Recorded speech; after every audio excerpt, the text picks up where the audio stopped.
Good morning. Welcome to Kenya News Update today. I'm your host, and we're diving deep into a developing story that has significant implications for governance, accountability, and political power in one of Kenya's most economically vital counties. The High Court has frozen the bank accounts of Kiambu Governor Kimani Wamatangi, a move tied to an ongoing investigation by the Ethics and Anti-Corruption Commission into a staggering 813 shillings million. This is not an isolated incident, but the latest chapter in a complex saga of political survival, legal battles, and a county assembly seemingly at war with itself. For the next 12 minutes, we will unpack this story from every angle, presenting the facts, the figures, and the fierce debate surrounding Governor Wamatangi's tenure.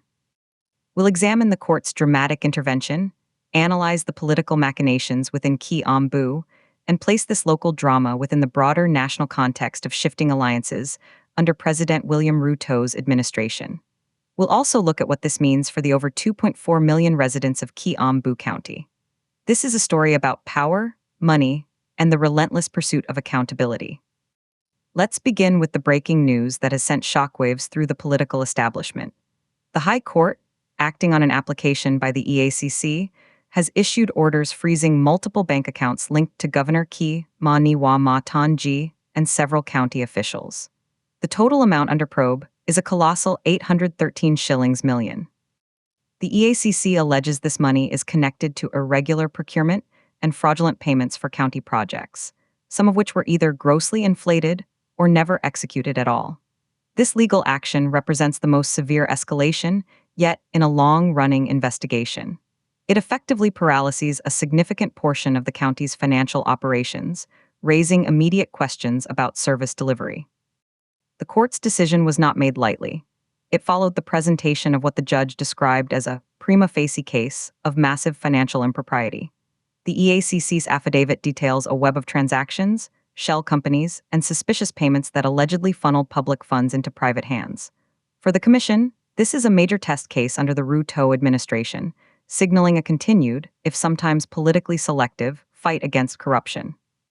For Wamatangi, it's an existential threat that goes beyond political survival to potential criminal liability. Now, let's put this 813 shillings million figure into perspective. To visualize the scale, consider this: Kiambu County's annual development budget is in the billions.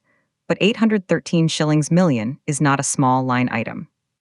It represents funds that could have built dozens of modern health clinics, paved kilometers of rural roads, or provided bursaries for thousands of needy students. The alleged loss is a direct subtraction from the welfare of Kiambu's citizens. The timing of this court order is particularly explosive. It comes on the heels of a week of unprecedented political drama in the county. Just last week, a business park owned by Governor Wamatangi was demolished by county enforcement officers in what was widely seen as a retaliatory act by his political enemies within the county system. In a move that further heightened tensions, the governor's security detail was abruptly withdrawn, leaving him exposed and signaling a severe breakdown in his relationship with the county security apparatus. These actions painted a picture of a governor under siege, not just from anti-corruption agencies, but from within his own backyard.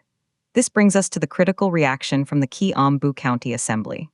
In a stunning show of force, over 80 members of the county assembly, led by Majority Leader Godfrey Musek and Deputy Speaker, held a press conference to vehemently defend Governor Wamatangi. They categorically dismissed reports of an impending impeachment motion, calling them fabrications by his detractors. This bloc, representing a commanding supermajority in the assembly, asserted that the governor enjoys their full support and that no impeachment paperwork exists. Their defense is multifaceted. First, they frame the EACC probe and the court orders as a politically motivated witch hunt, orchestrated by rivals jealous of Wamatangi's development record. Second, they point to the demolition and security withdrawal as illegal acts of intimidation meant to cow the governor into submission. The MCA's solidarity is Wamatangi's most potent shield against removal. Without their votes, an impeachment motion is dead on arrival. This creates a fascinating standoff: the judiciary and EACC on one side, and the county's legislative arm on the other. But we must ask, is this solidarity genuine, or is it a transactional arrangement? Critics argue that these MCAs are protecting the governor to safeguard their own interests, including access to county resources and protection from similar probes. The assembly itself has not been immune to allegations of graft in the past. Furthermore, the absence of a unified voice from the national government adds another layer of intrigue. President Ruto has remained conspicuously silent on the Kiambu matter. His point man at the coast, Sports CS Salim Mvaria, appears to have been sidelined in favor of mining and blue economy CS Ali Hassan Joho, who is actively mobilizing governors and MPs to solidify a coast political bloc. This internal reshuffling of regional kingpins within the Ruto administration suggests the president is more focused on consolidating his 2027 re-election machinery than on mediating every county-level dispute. The silence from State House could be interpreted in two ways, either as a tacit approval of the EACC's actions against Wamatangi, or as a strategic decision to let the governor fight his own battles, seeing him as politically expendable. To understand the potential consequences, we need to analyze the data. The frozen accounts will immediately impact the county's ability to pay salaries, settle pending bills to suppliers, which often cripple small businesses, and fund ongoing projects. If the freeze is prolonged, we could see a total administrative shutdown. The human cost is immense. Consider the health sector. Kiambu operates numerous county hospitals and clinics. A disruption in funding could mean a shortage of medicines, unpaid health workers, and deteriorating services for a population that relies heavily on public health care. The education sector, reliant on county bursaries, would also suffer. The ripple effect on the local economy, from construction contractors to stationery suppliers, would be severe. This is the real stakes of the 813 shillings million probe, not just political careers, but the daily lives of millions. Now, let's broaden our lens beyond Kiambu. This drama is playing out against a backdrop of regional political consolidation. As mentioned, CS Ali Hassan Joho is working to cement his position as the undisputed leader of the coast region, holding high-level meetings that notably excluded his rival, CS Mvaria. This is a classic play for regional kingpin status, amassing political capital and loyalty ahead of the next election cycle. In Uganda, President Yoweri Museveni's recent election to a seventh term has devastated the hopes of a youthful population yearning for change, with over 78% of Ugandans under 35 facing a future they fear will be defined by stagnation and unemployment. These parallel stories highlight a continental theme: the tension between entrenched political systems and the demand for accountability and renewal. Back in Kenya, the Wamatangi case is a critical test for the EACC's credibility. The commission has often been accused of being used as a political weapon, targeting individuals who have fallen out of favor with the powers that be. A successful, transparent prosecution that leads to the recovery of public funds would be a massive boost for the agency. However, if the case collapses or becomes mired in legal technicalities and political interference, it will be yet another blow to public trust in Kenya's fight against corruption. The statistics on grand corruption cases in Kenya are sobering. While the value of assets recovered by the EACC has increased in recent years, the conviction rate for high-profile cases remains dismally low, often below 31%. This gap between investigation and conviction fuels public cynicism.